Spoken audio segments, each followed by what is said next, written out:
नमस्कार, मैं हूं गीतिका पांडे। चलिए देखते हैं झारखंड की 15 फटाफट बड़ी खबरों को। जेपीएससी सिविल सेवा की मुख्य परीक्षा 22 से 24 जून तक। 11वीं जेपीएससी सिविल सेवा की मुख्य परीक्षा 22 से 24 जून तक होगी। जेपीएससी द्वारा पोस्ट की गई आधिकारिक सूचना डाउनलोड करने के लिए अभ्यर्थी जेपीएससी की आधिकारिक वेबसाइट www.jpsc.gov.in पर देख सकते हैं। इस बीच जेपीएससी ने कहा कि प्रारंभिक परीक्षा में पास जिन अभ्यर्थियों ने अभी तक मुख्य परीक्षा के लिए आवेदन नहीं किया है, वे कल तक जेपीएससी के आधिकारिक वेबसाइट पर जाकर ऑनलाइन आवेदन जमा कर सकते हैं।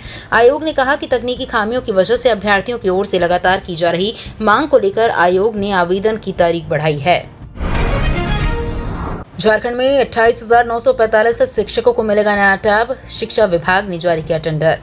राज्य के प्रारंभिक विद्यालयों में कार्यरत 28,945 शिक्षकों को अगले माह टैब मिलने की संभावना है। झारखंड शिक्षा परियोजना परिषद ने शिक्षकों को नए टैब देने के लिए एक बार फिर टेंडर प्रक्रिया शुरू किया है, जो अंतिम चरण में है। आदर्श आचार संहिता लागू होने के कारण इसे फाइनल नहीं किया जा रहा था। अब आदर्श आचार संहिता खत्म होने के बाद इसे शीघ्र फाइनल किए जाने की उम्मीद है। इससे पहले टेंडर प्रक्रिया शुरू करने के लिए चुनाव आयोग से मंजूरी ली गई थी। झारखंड के किसानों की बल्ले बल्ले 2 लाख रुपए तक का कर्ज माफ करेगी सरकार।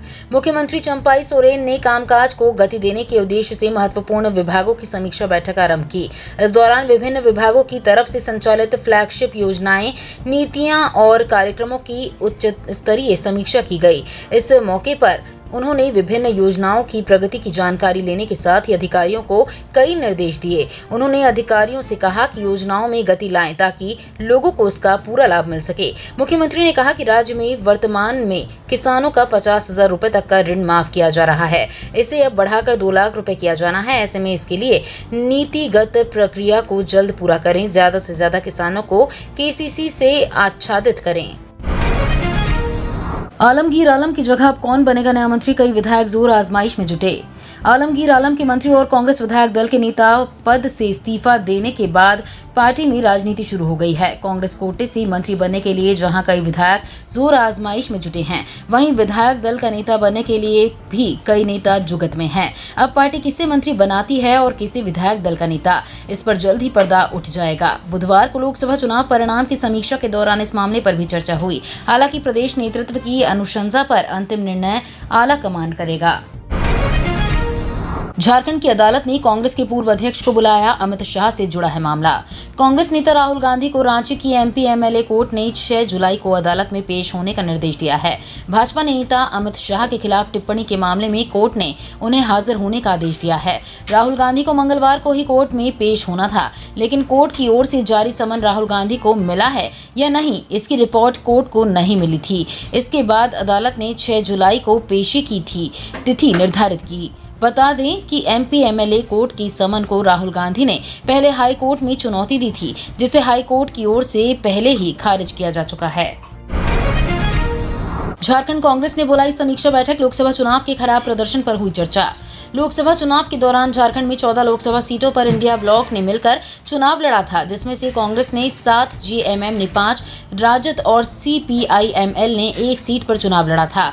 कांग्रेस ने सबसे ज्यादा सीटों पर लड़ा, लेकिन उसे 7 में से महज 2 ही सीट पर जीत मिली और बाकी 5 सीटों पर उसे करारी शिकस्त मिली। लिहाजा कांग्रेस के प्रभारी अब्दुल गनी मीर ने आशा के विपरीत खराब प्रदर्शन की समीक्षा के लिए कांग्रेस की विस्तारित कार्यकारिणी की बैठक रांची स्थित संगम गार्डन में की। बैठक में प्रदेश अध्यक्ष, राज्य की कांग्रेस कोटा से मंत्री, विधायक और तमाम नेता शामिल हुए।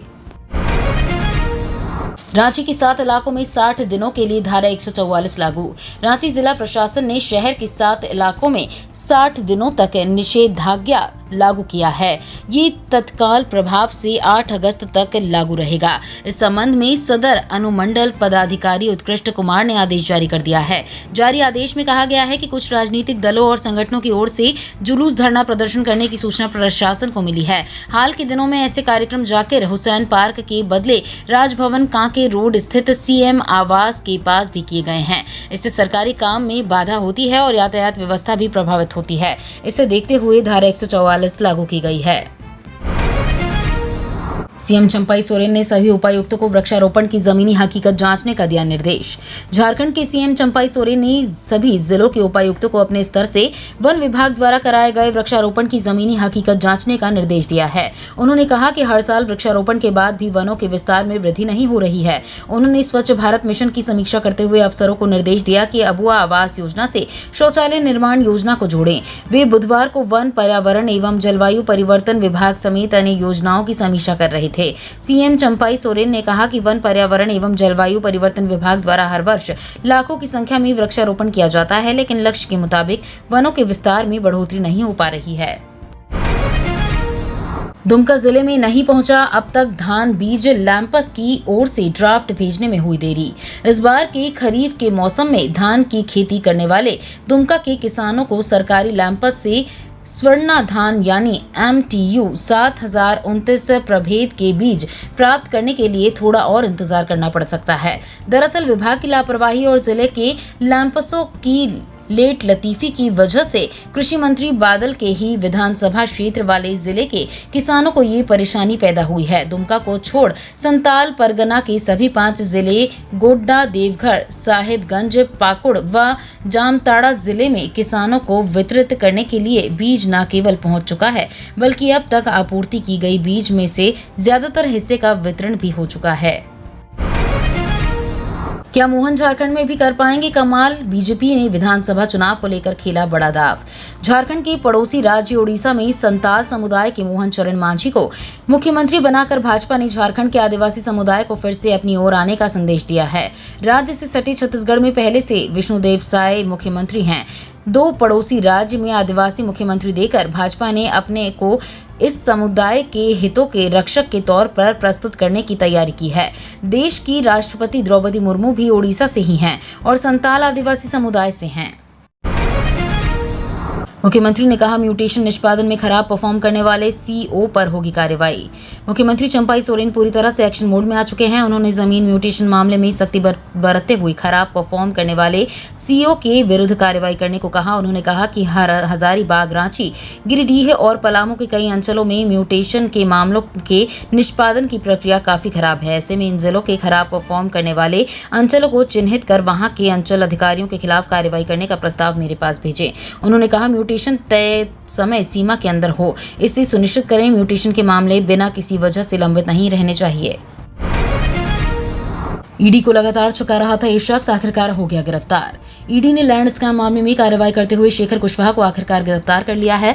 लंबे समय से शेखर कुशवाहा ईडी के समन पर बीमार होने का हवाला दे रहा था, लेकिन बुधवार को ईडी ने पूछताछ के बाद उसे गिरफ्तार कर लिया। आज शेखर कुशवाहा को PMLA कोर्ट में पेश किया जाएगा। बता दें कि शेखर लैंड स्कैम मामले का मुख्य आरोपी है और JMM नेता अंतु तिर्की के सिंडिकेट का हिस्सा रहा।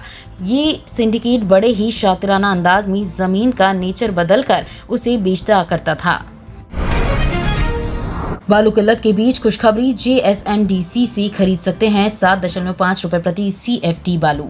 नेशनल ग्रीन ट्रिब्यूनल ने हर साल की तरह इस बार भी बालू खनन पर रोक देश भर में लागू कर दिया है। 15 अक्टूबर तक नदियों से बालू का खनन नहीं किया जा सकता है। वहीं Jharkhand state mineral development corporation के पास राज्य के 10 जिलों के 15 बालू घाटों के स्टॉक में करीब 31 लाख CFT बालू उपलब्ध है। इस बालू का उपयोग आम लोगों के साथ ही कॉन्ट्रैक्टर और बिल्डर भी कर सकते हैं, लेकिन इसके लिए बालू खरीदारों को JSMDC की वेबसाइट पर जाकर ऑनलाइन बुकिंग करानी होगी। ID पासवर्ड बनाना होगा। यहां आपको प्रति CFT 7.5 रुपए की दर से बालू उपलब्ध करवाया जाएगा।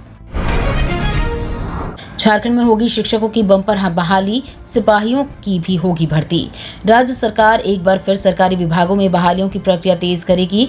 मुख्यमंत्री चंपाई सोरेन ने मंत्रियों और वरीय अधिकारियों के साथ विभागों की समीक्षा बैठक के बाद कहा कि चुनाव आचार संहिता के कारण रिक्तियों को भरने को लेकर नियुक्ति की प्रक्रिया बाधित थी। अब बहाली की प्रक्रिया आरंभ होगी। 26,000 शिक्षकों की बहाली राज्य सरकार करेगी। इसके अलावा पुलिस और उत्पाद विभाग में सिपाहियों की नियुक्ति होगी। स्थानीय भाषाओं के लिए भी शिक्षकों की नियुक्ति होगी। जनजातीय एवं क्षेत्रीय भाषाओं के शिक्षकों की होगी बहाली, 25,000 रुपये मिलेगी सैलरी। जनजातीय एवं क्षेत्रीय भाषा प्रोत्साहन योजना के अंतर्गत जिले में बड़े पैमाने पर शिक्षकों की बहाली होगी। बहाली अनुबंध के आधार पर होगी। अनुबंधित शिक्षकों का मानदेय करीब 25,000 रुपये होगा। स्कूली शिक्षा एवं साक्षरता विभाग प्राथमिक शिक्षा निदेशालय के आदेश पर जिला शिक्षा अधीक्षक ने झारखंड शिक्षा परियोजना के माध्यम से शिक्षकों की आवश्यकता का सर्वेक्षण कराया है। झारखंड शिक्षा परियोजना की सर्वे में जनजातीय एवं क्षेत्रीय भाषाओं के लिए 250 से लेकर 900 तक शिक्षकों की आवश्यकता बताई है, जिसके लिए झारखंड शिक्षा परियोजना ने 4 फॉर्मेट से सर्वे कराया है। तो ये थी आज की बड़ी खबरें। अगर आपको न्यूज पसंद आई हो तो वीडियो को लाइक और शेयर करना बिल्कुल न भूलें।